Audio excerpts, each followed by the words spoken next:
Assalamualaikum warahmatullahi wabarakatuh. Yang terhormat, Ibu Dr. Yulia Trisamiha selaku dosen pengampu seminar proposal.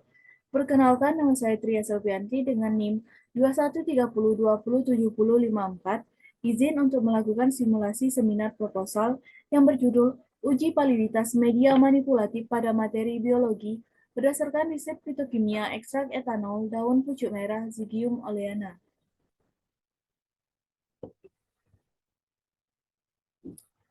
Pembahasan pertama yaitu bab 1 pendahuluan.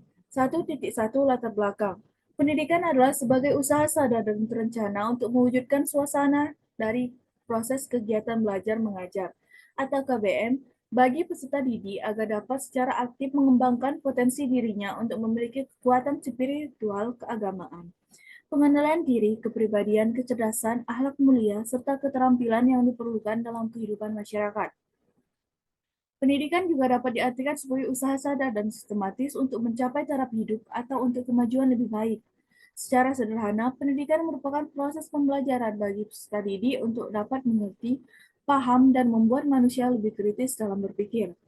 Secara etimologi, kata pendidikan dalam bahasa Inggris disebut sebagai education dan dalam bahasa Latin kata pendidikan disebut sebagai educatum, yang tersusun atas dua kata yakni dan duco, di mana berarti sebuah perkembangan dari dalam keluar atau dari sedikit ke banyak, sedangkan duco berarti perkembangan atau sedang berkembang. Jadi, secara etimologi, pengertian pendidikan adalah proses mengembangkan kemampuan diri. Sedangkan menurut Kamus Besar Bahasa Indonesia, pendidikan adalah proses perubahan sikap dan tata laku seseorang atau kelompok dalam usaha mendewasakan manusia melalui upaya pengajaran dan pelatihan. Pengertian dari pendidikan yang selama ini dijalani manusia menurut KBBI dari kata didik dengan memperoleh imbahan pe serta akhiran an yang artinya langkah, sistem atau perbuatan mendidik. Media pembelajaran dapat diterapkan pada pembelajaran biologi. Pembelajaran biologi merupakan pelajaran yang penting sebagai bekal ilmu atau fondasi bagi siswa ke jenjang berikutnya. Peristiwa-peristiwa tentang alam dituangkan dalam pembelajaran biologi. Tanaman pucuk merah biasa dimanfaatkan sebagai tanaman hias, namun tanaman pucuk merah ini juga memiliki kandungan senyawa kimia yang bermanfaat. Hal ini dapat dibuktikan dengan penelitian bahwa isolasi antosianin dari buah pucuk merah memiliki aktivitas antioksidan alami. Daun pucuk merah mengandung senyawa flavonoid, fenolik, dan penoid yang memiliki aktivitas antitumor dan antiangiogenesis. Hasil penelitian lain menyatakan bahwa daun pucuk merah pada fraksi etanol air memiliki aktivitas antioksidan paling tinggi. Uji fitokimia merupakan cara untuk mengidentifikasi bioaktif yang belum tampak melalui suatu tes atau pemeriksaan yang dapat dengan cepat memisahkan antara bahan alam yang memiliki kandungan fitokimia tertentu dengan bahan alam yang tidak memiliki kandungan fitokimia tertentu. Screening fitokimia merupakan tahap pendahuluan dalam suatu penelitian fitokimia yang bertujuan untuk memberikan gambaran tentang golongan senyawa yang terkandung dalam tanaman yang sedang diteliti. Metode screening fitokimia dilakukan dengan melihat reaksi pengujian warna dengan menggunakan suatu reaksi warna. Hal penting yang berperan penting dalam screening fitokimia adalah pemilihan pelarut dan metode ekstraksi.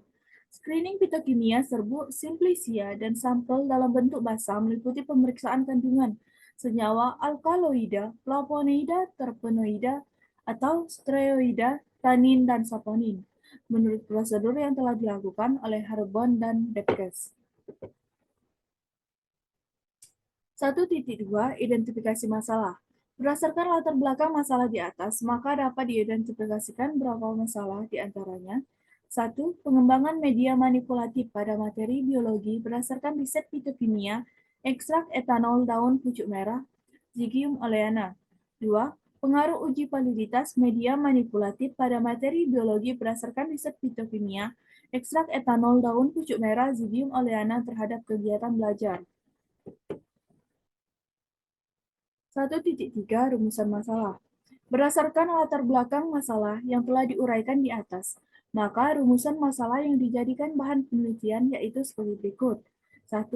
Bagaimanakah uji validitas media manipulatif pada materi biologi berdasarkan riset fitokimia, ekstrak etanol daun pucuk merah, Zygium oleana. 2. Bagaimanakah pengaruh uji validitas media manipulatif pada materi biologi berdasarkan riset fitokimia ekstrak etanol daun pucuk merah Zygium oleana terhadap kegiatan belajar?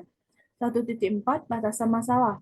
Berdasarkan rumusan masalah yang telah dipaparkan agar penelitian lebih terfokus dan tidak meluas dari pembahasan dimaksudkan, maka dirasa perlu dilakukan pembatasan masalah agar dalam pengkajian yang dilakukan lebih terfokus kepada masalah-masalah yang ingin dipecahkan.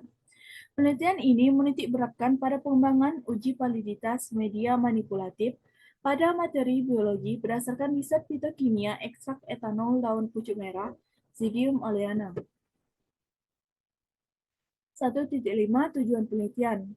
Tujuan penelitian diantaranya 1. Untuk mengetahui uji validitas media manipulatif pada materi biologi berdasarkan riset fitokimia ekstrak etanol daun pucuk merah Zygium oleana. Yang kedua, untuk mengetahui pengaruh media manipulatif pada materi biologi berdasarkan riset fitokimia ekstrak etanol daun pucuk merah Zygium oleana terhadap kegiatan belajar. Selanjutnya, 1.6 Manfaat penelitian. 1. Manfaat teoretik. Secara teoretik, penelitian ini diharapkan memberikan manfaat A. Menambah wawasan atau informasi tentang uji validitas media manipulatif pada materi biologi berdasarkan riset fitokimia ekstrak etanol daun pucuk merah Zygium oleana.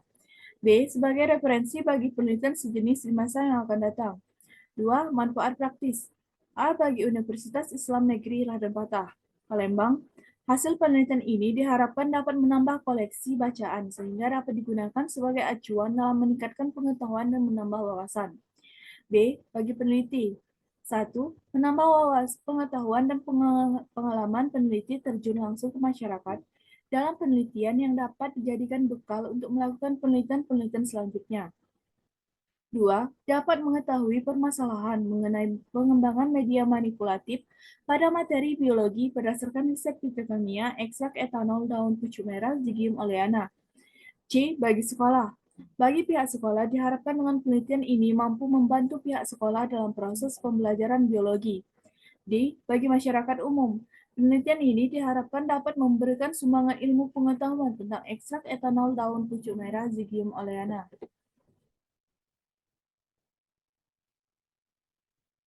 Selanjutnya, pembahasan mengenai bab 2 tinjauan pustaka. Dalam penulisan proposal skripsi ini, peneliti menggali informasi dari beberapa penelitian sebelumnya sebagai bahan perbandingan, baik mengenai kekurangan atau kelebihan yang sudah ada. Selain itu, peneliti juga menggali informasi dari buku-buku maupun skripsi dalam rangka mendapatkan suatu informasi yang ada sebelumnya tentang teori yang berkaitan dengan judul, yang digunakan untuk memperoleh landasan teori ilmiah.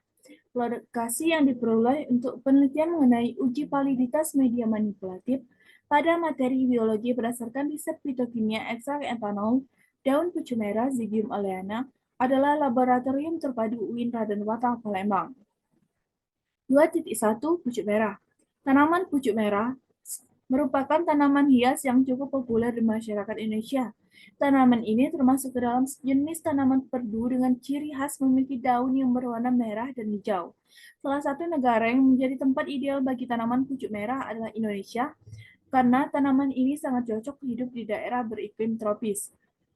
Pucuk merah sering digunakan sebagai tanaman pagar agar rumah yang ditanam secara merata di depan rumah bahkan di taman daerah perkotaan. Tanaman hias ini berasal dari famili Myrtaceae dengan distribusi asli di timur laut India, Myanmar, Thailand, Semenanjung Malaysia, Singapura, Sumatera, Kalimantan, dan Filipina. Tanaman pucuk merah memiliki beberapa nama lain di berbagai negara seperti Chinese redwood, Cina, pokok kelat, paya, Malaysia, ubah laut, Malaysia Timur, wild cinnamon, red leaf, Australian brass cherry, dan ketat oil.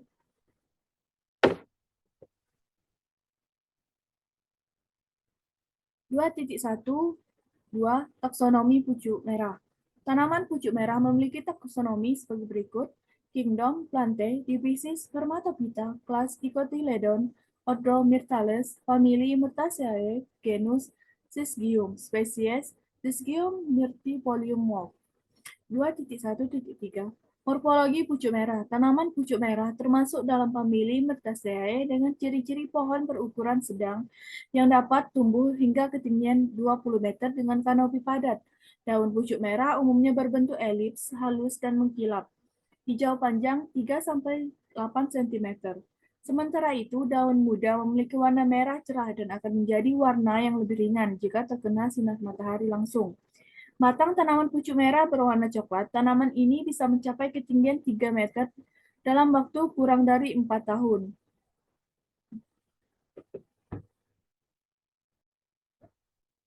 2.1.4 Kandungan daun pucuk merah. Tanaman pucuk merah biasa digunakan sebagai tanaman hias, namun tanaman pucuk merah ini juga memiliki kandungan senyawa kimia yang bermanfaat. Daun pucuk merah memiliki beberapa senyawa metabolit sekunder. Ekstrak total daun pucuk merah memiliki kandungan senyawa alkaloid, triterpenoid, steroid, saponin, fenolik, dan flavonoid. Telah dilaporkan bahwa ekstrak metanol daun pucuk merah mengandung senyawa fenolat, antioksidan, flavonoid, dan betunilik acid dan digunakan sebagai penghambat angiogenesis dan antitumor pada tikus.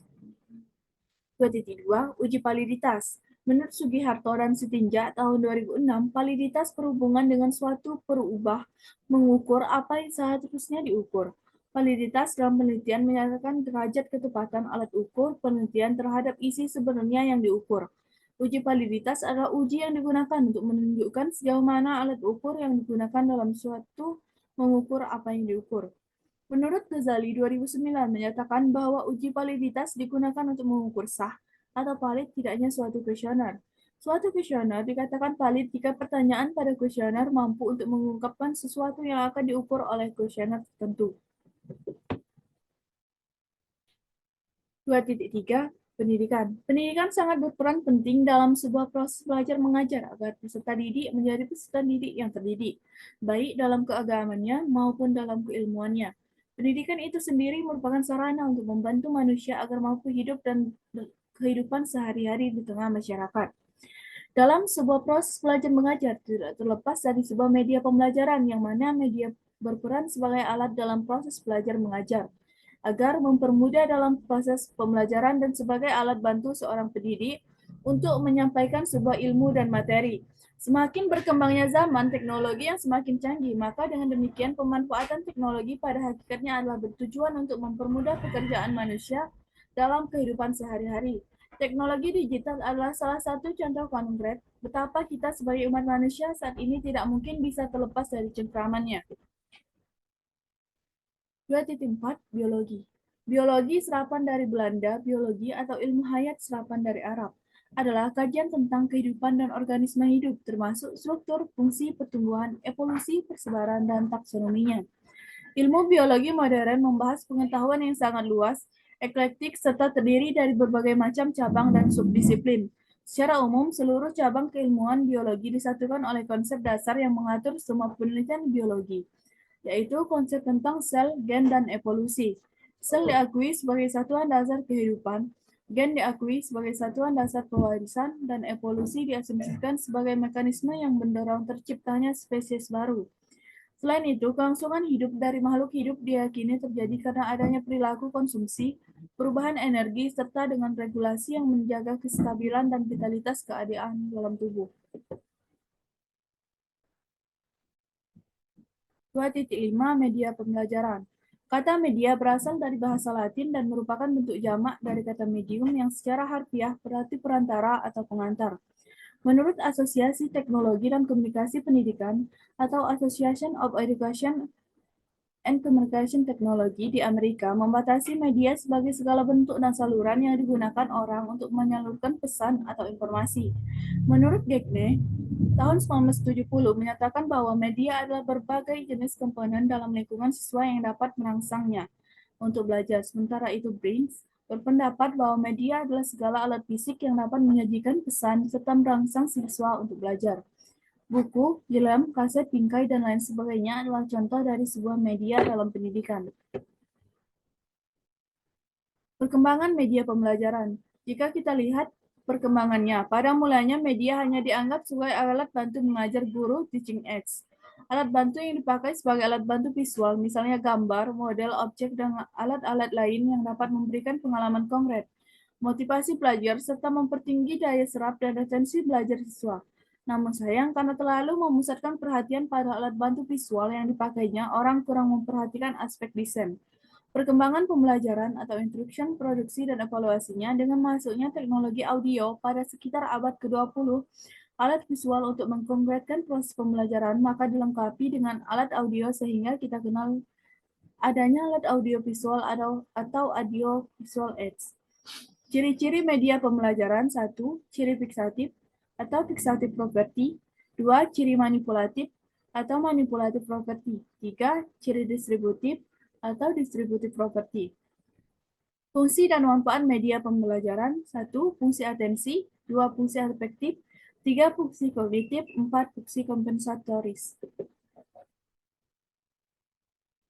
Dampak positif dari media pembelajaran yaitu yang pertama, penyampaian pelajaran menjadi lebih baku. 2. Pembelajaran bisa lebih menarik. 3. Pembelajaran menjadi lebih interaktif. 4. Waktu pembelajaran yang diperlukan dapat dipersingkat. 5. Kualitas hasil belajar dapat ditingkatkan. Proses belajar mengajar sebagai proses komunikasi. Proses belajar mengajar pada hakikatnya adalah proses komunikasi, yaitu proses penyampaian pesan dari sumber pesan melalui media tertentu ke media ke penerima pesan. Pesan dan sumber pesan, media, dan penerima pesan adalah komponen-komponen proses komunikasi. Pesan yang akan dikomunikasikan adalah isi ajaran yang ada dalam kurikulum. Sumber pesannya bisa guru, siswa, orang lain, ataupun penulis buku, dan produser media. Salurannya adalah media pendidikan dan penerima pesannya adalah siswa atau guru. Kegunaan media pembelajaran dalam proses belajar mengajar. Secara umum, media pembelajaran mempunyai kegunaan-kegunaan sebagai berikut. 1. Memperjelas penyajian pesan agar tidak terlalu bersifat verbalistis dalam bentuk kata, tertulis, atau lisan.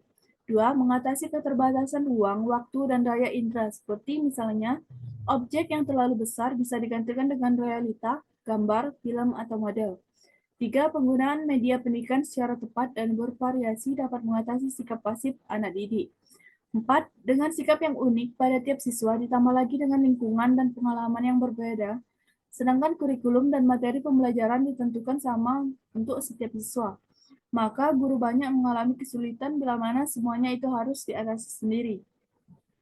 Hal ini akan lebih sulit bila latar belakang lingkungan guru dengan siswa juga berbeda. Masalah ini dapat diatasi dengan media pembelajaran, yaitu dengan kemampuannya dalam memberikan perangsangan yang sama, mempersamakan pengalaman, dan menimbulkan persepsi yang sama. Pemilihan media pembelajaran dalam proses belajar mengajar. Pembelajaran yang efektif memerlukan perencanaan yang baik. Media yang akan digunakan dalam proses pembelajaran itu juga memerlukan perencanaan yang baik. Meskipun demikian, kenyataan di lapangan menunjukkan bahwa seseorang guru memilih salah satu media dalam kegiatannya di kelas atas dasar perkembangan lain. Ia merasa sudah akrab dengan media itu seperti papan tulis atau proyektor transparan. Kemudian, guru juga merasa bahwa media yang dipilihnya dapat menggambarkan dengan lebih baik daripada dirinya sendiri. Misalnya diagram pada flip chart atau media yang dipilihnya dapat menarik minat dan perhatian siswa serta menuntunnya pada penyajian yang lebih terstruktur dan terorganisasi. Kriteria dalam pemilihan media pembelajaran. 1. Sesuai dengan tujuan yang ingin dicapai. 2. Tepat untuk mendukung isi pelajaran yang sifatnya fakta, konsep, prinsip, atau generalisasi. 3. Praktis, luas, dan bertahan. 4. Guru terampil menggunakannya. 5. Pengelompokan sasaran. 6. Mutu teknis.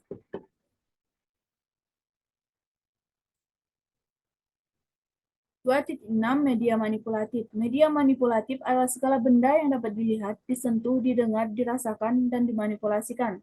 Hal ini menunjukkan bahwa segala sesuatu yang bisa dan biasa ditemukan anak dalam kesehariannya dapat dijadikan media pembelajaran yang lebih kontekstual.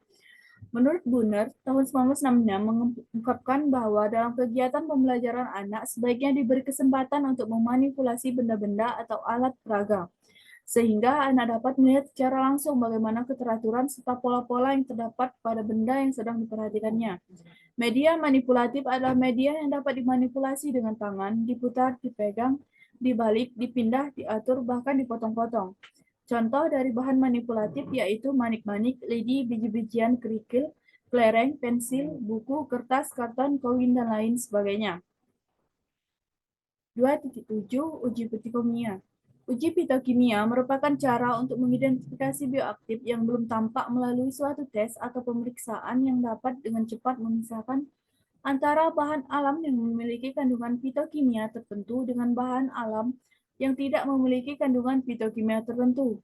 Screening fitokimia merupakan tahap pendahuluan dalam suatu penelitian fitokimia yang bertujuan untuk memberikan gambaran tentang golongan senyawa yang terkandung dalam tanaman yang sedang diteliti.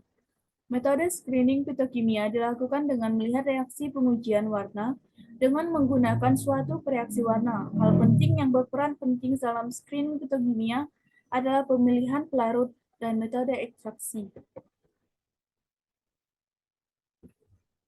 Kerangka teori, daun pucuk merah memiliki beberapa senyawa metabolit sekunder. Ekstrak daun pucuk merah memiliki kandungan senyawa alkaloid, triterpenoid, steroid, saponin, fenolik, flavonoid, dan tanin. Tingginya total fenolik dan flavonoid dari ekstrak etanol dan etil asetat daun pucuk merah menunjukkan adanya aktivitas antioksidan.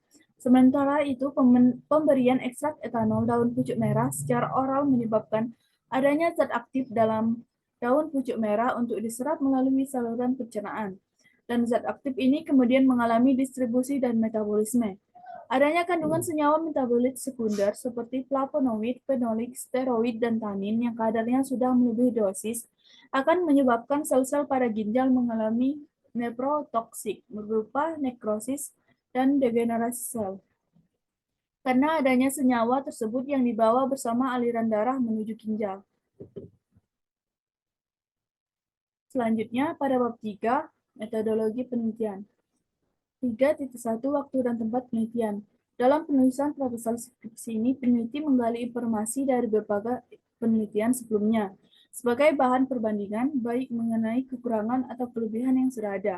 Selain itu, peneliti juga menggali informasi dari buku-buku maupun skripsi dalam rangka mendapatkan suatu informasi yang ada sebelumnya tentang teori yang berkaitan dengan judul yang digunakan untuk memperoleh landasan teori ilmiah.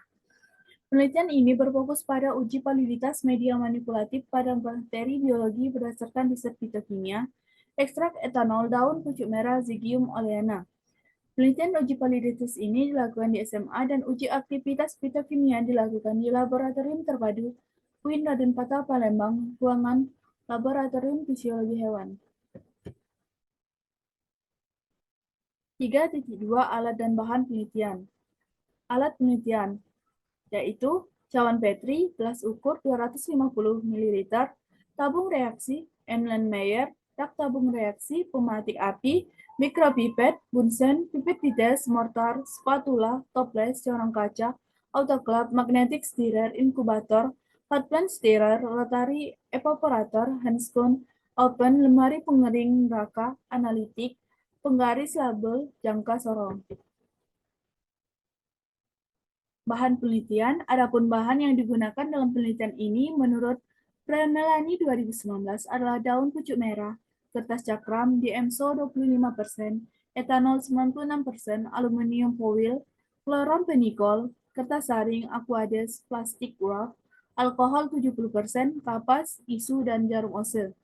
Jenis penelitian yang digunakan adalah penelitian kualitatif. Proses penelitian dengan pendekatan kualitatif. Penelitian kualitatif dimulai dengan ide yang dinyatakan dengan pertanyaan penelitian atau research question. Pertanyaan penelitian tersebut yang nantinya akan menentukan metode pengumpulan data dan bagaimana menganalisisnya. Metode kualitatif bersifat dinamis, artinya selalu terbuka untuk adanya perubahan, penambahan, dan penggantian selama proses analisisnya. Data dan sumber data penelitian. Data adalah keterangan atau bahan nyata yang dapat dijadikan dasar kajian. Analisis atau kesimpulan dapat digolongkan menjadi dua macam, yaitu data kualitatif dan data kuantitatif. Sedangkan jika sumbernya dapat dibedakan menjadi dua, yaitu data primer dan data sekunder. Data primer adalah data yang diperoleh secara langsung dari sumbernya, seperti informan, situs sosial, atau peristiwa-peristiwa yang diamati, dan sejenisnya. Sedangkan data sekunder adalah data yang bukan diusahakan sendiri pengumpulannya oleh peneliti, seperti biro statistik, majalah-majalah, dan keterangan-keterangan atau publikasi lainnya. 3.5 Teknik pengumpulan data. Ada beberapa teknik pengumpulan data yang digunakan untuk penelitian ini, yaitu observasi, wawancara, dan dokumentasi. 3.6 Teknik analisis data. Yang pertama, reduksi data, 2 display data, dan 3 verifikasi data. 3.7 Pengecekan keabsahan data. Kebenaran data dalam penelitian ini dapat ditentukan dengan menggunakan derajat kepercayaan, credibility, literalihan, transferability yang dilakukan dengan cara mencari dan mengumpulkan kejadian empiris tentang kesamaan konteks, kebergantungan, dependability, yaitu memperhitungkan apa yang ada dalam reliabilitas dan faktor lain yang berkaitan, dan kepastian confirmability, yaitu penelitian kualitatif yang menekankan pada proses yang berkaitan dengan ciri-ciri data.